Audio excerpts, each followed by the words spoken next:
program and a year as the manager in the College Park Black-owned business Milk and Honey. She has also had internships with the U.S. Department of the Treasury and Google. So everyone, please give your attention to Saba. Hi, everyone. I'm so sorry my voice sounds like this, but I hope you all are doing so amazing today.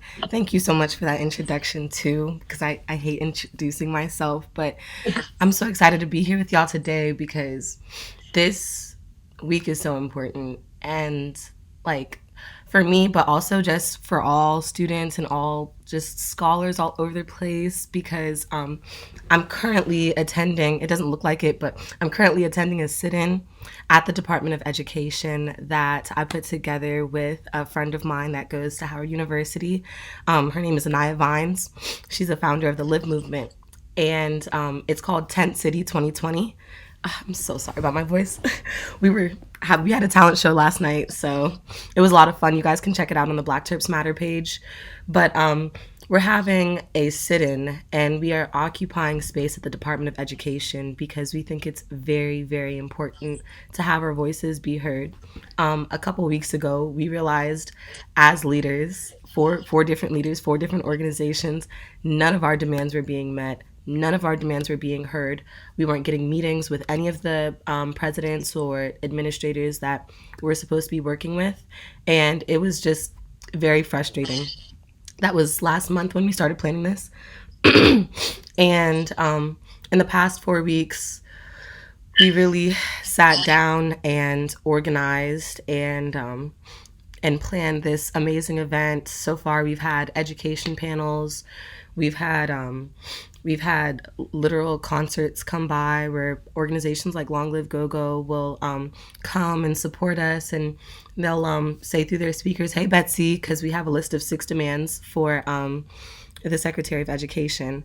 And on Wednesday, she actually poked her head out of the building. So I just wanted to tell you all about that because it's real work going on right now, and that's the kind of thing that we can do to really show our activism, stuff going on in the year 2020. And so right now we've been out there for 5 days, and we're going to be out there for 2 more days unless we plan to extend it. But I kind of wanted to tell you all about that because it's the perfect intersection. You know, there's not going to be many times that we're going to be able to really sit and center something like Black education.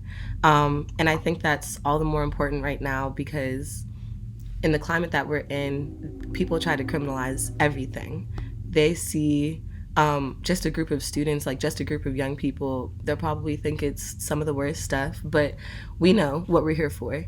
And I know on behalf of myself, I see my friend Grishma in here, Sarah, she's always been real cool. We're here seeking good trouble.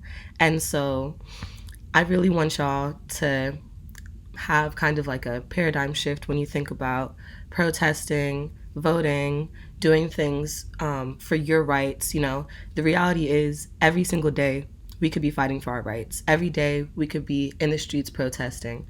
But that's not necessarily where the change comes from. And I truly think that the change comes like internally. It really comes from inside all of us. It's us making the conscious decision one day or every day to say, okay, I want to give myself for others. I want to give a piece of me to benefit the greater good. And so that's what everyone that's sleeping outside is doing every day. And we have literally so many people sleeping outside that I had to give up my own tent so more people could sleep there. Not really complaining because I've been sleeping outside the last 4 to 5 days. It's like a lot, but like making that conscious decision, it really helps clear some stuff up. And I feel like right now a lot of us are in a kind of chaotic state. We have midterms going on, and it's not every day that we can stand up, do what's right. But I think right now especially, we can make sure that we show up by voting. That's something that we've been talking about a lot here. Our third night, we're doing movie nights every night. Our third night, we watched the presidential debate and we had a discussion afterwards. we all came to the conclusion, we're on one accord, that neither of the people that were in that debate were necessarily ready for the conversations that we're having over here at Tent City. But it's okay, because as the generations, proceed, it'll be us having those conversations on the big stage next. And we're okay with that. We're okay with the fact that the stuff going on right now, it's not too much. And I mean, none of it is in our control. We didn't ask to be in this situation with these two older men deciding the fate of our future, but we're here and we have to make the best of it. So I guess really in ending, I want to say, I hope you all are encouraged to vote. I truly hope that you're encouraged to vote. But if you're not, please find out more about Tent City. We have 6 demands so far. None of them have been met. But if we vote, maybe we can get someone else that actually does care about education, especially the education for Black people.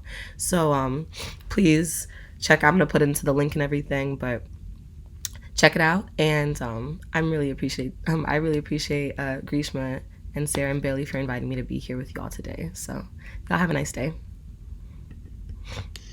Thank you so much, Saba, and for coming out. I know